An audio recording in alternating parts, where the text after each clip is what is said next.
सभी विभिन्न रूपों में उपस्थित परमात्मा की सभी विग्रहों को प्रणाम करते हुए और मैं अपना परिचय देता हूँ कि मैं श्री परशुराम सर्वोदय आश्रम महदवा के संस्थापक योगी राज श्री परशुराम दास जी महाराज का शिष्य हूँ और महदवा की एक शाखा ग्राम काथा में भिंड जिले के ग्राम काथा में वनखंडेश्वर महादेव नाम का आश्रम है। उस मेरी साधना स्थली है।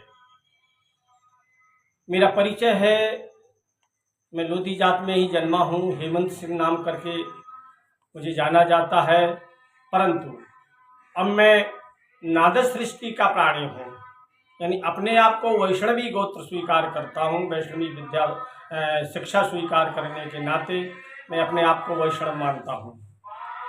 अभी वर्तमान समय में कुछ हलचलें चल रही हैं। मैंने कुछ वीडियो देखे हैं इन्हीं लड़कों के माध्यम से, तो मेरे हृदय में बड़ी वेदना हुई। उस विषय में थोड़ा कुछ कहना चाहता हूँ। अभी कुछ मामला सुर्खियों में है। प्रीतम लोधी नाम के एक व्यक्ति ने कथावाचकों पर सभद्र टिप्पणी की। चूंकि नेता होने के नाते भाजपा संगठन ने उसको अपनी पार्टी से निष्कासित कर दिया। यद्यपि भले ही उसने माफ़ी मांगी हो, ये विषय तो राजनीति का हुआ।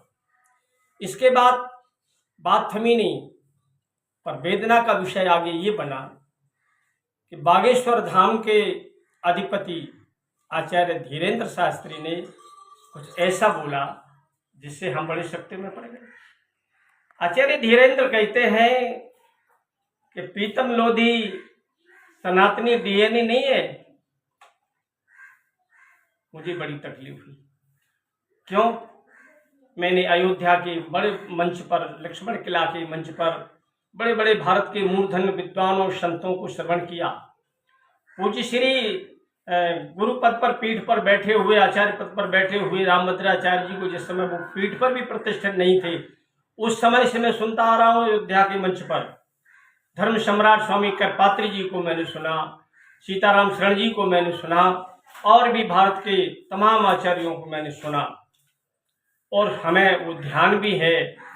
और पूज्य श्री के जो पूर्वज थे, उसी पद पर प्रतिष्ठित परम श्रद्धेय श्री शिवरामाचार्य जी को भी हमने सुना अयोध्या में, तो उनका भी वक्तव्य हमें याद है।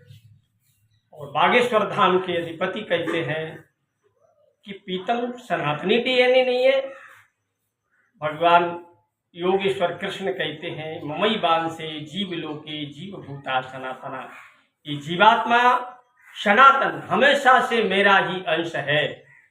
और ईश्वरासर भूतानाम हृदय से अर्जुन तिष्ठति। अर्जुन को संबोधित करते हुए कहते सभी प्राणी, मनुष्य मात्र नहीं, सभी प्राणियों के हृदय में ईश्वर का निवास है। और श्री रामचरितमानस में गोस्वामी तुलसीदास जी महाराज राम की बाणी में कहते हैं, सब मम प्रिय सब मम उपजाए। सृष्टि के सभी जीव, मनुष्य नहीं, सभी जीव मेरे प्रिय हैं, सभी को हमने ही प्रकट किया है। वहीं उपनिषद कहती ईशावास्यदम सर्वम, सब में ईश्वर का वास है। तो ये सब बातें सुनी और पढ़ी और देखी हैं, परंतु ऐसा कहीं किसी आचार्य के द्वारा नहीं सुना गया कि सृष्टि के से कोई जीव सनातनी न हो। सब ईश्वर का ही अंश है, सब में ईश्वर का निवास है, पर गैर सनातनी कोई कैसे हो सकता है? बागेश्वर के अधिपति ने ऐसा कह दिया, लेकिन और ज्यादा तकलीफ तो हमें तब हुई जब उनके गुरु परम श्रद्धेय श्री रामभद्राचार्य जी ने कहा कि बागेश्वर के अधिपति ने जो कहा है वो 1000% सत्य है। तो हम जानना चाहते हैं शास्त्र के ही माध्यम से कि ऐसा भी कोई जीव है जो ईश्वर के अलावा पैदा हुआ हो, सृष्टि से अलग जीव हो, जिसको हम गैर सनातनी कह दें। मैं बड़ी उलझन में पड़ गया। और एक दिन तो बागेश्वर के अधिपति ने एक बात और कही, बड़ी अजीब सी बात, कि मेरी दशानन रावण से बात हुई। मैं बड़ा अचंभे में पड़ गया। दशानन तो त्रेता में राम जी के बाणों के द्वारा मारा गया।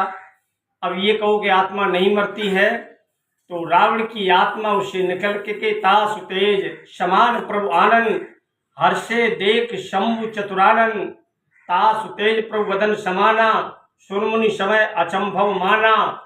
ये रावण की चौपाई ये संकेत करती हैं कि वो जय विजय वाली आत्मा हिरण्यकश्यप हिरण्याक्ष के रूप में आई, पुनः रावण कुंभकर्ण के रूप में आई, और 3 जन्मों का ब्राह्मणों का श्राप था, तो तीसरे जन्म में शिशुपाल दंत वक्र के रूप में आई, और यहाँ से शिशुपाल वक्र के मरने के बाद वो आत्मा पार्षद के रूप में होकर विराज रही है। अब यदि किसी की बात होती भी है तो पार्षद के रूप में होती। वहीं बागेश्वर अधिपति कहते मेरे रावण से बात हुई, वो दशस्वरों से बात कर रहा था, तो मैंने कहा 9 लोग करिए, 1 से बात करिए। तो मुझे बड़ा अचंभा है कि इस तरह से ये बेसिर पैर की बातें ऐसी लगती हैं, और उससे बड़ा अचंभा तब होता है कि पूज्य आचार्य श्री राम मंत्राचार्य जी बागेश्वर के अधिपति के बयान को 1000% सत्य मानते हैं। और मैं बड़ी उलझन में पड़ गया। पूज्य श्री कहीं वीडियो मेरा देखें या कोई उनको बताए तो मैं उत्तर की प्रतीक्षा करूंगा।